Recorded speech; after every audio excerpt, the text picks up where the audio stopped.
வானூர் அருகே தவிடு வியாபாரியிடமிருந்து ரூபாய் 1.64 லட்சம் பணத்தை பறக்கும் படை அதிகாரிகள் பறிமுதல் செய்தனர். விழுப்புரம் மாவட்டம் கிளியனூர் அடுத்துள்ள கீழ்கூத்தப்பாக்கம் திண்டிவனம் புதுச்சேரி பைபாஸ் சாலையில் வானூர் வட்டாட்சியர் அலுவலக இளநிலை பொறியாளர் மகேந்திரவர்மன் தலைமையிலான பறக்கும் படை குழுவினர் தேர்தலை முன்னிட்டு வாகன தணிக்கையில் ஈடுபட்டுக் கொண்டிருந்தனர்.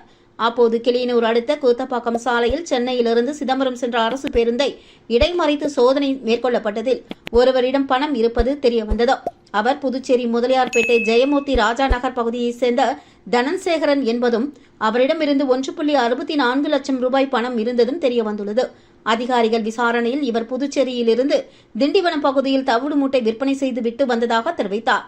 உரிய ஆவணங்கள் இல்லாமல் கொண்டு வந்ததால் அதிகாரிகள் பணத்தை பறிமுதல் செய்து வானூர் உதவி தேர்தல் நடத்தும் அலுவலர் முருகேசனிடம் பணத்தை ஒப்படைத்தனர்.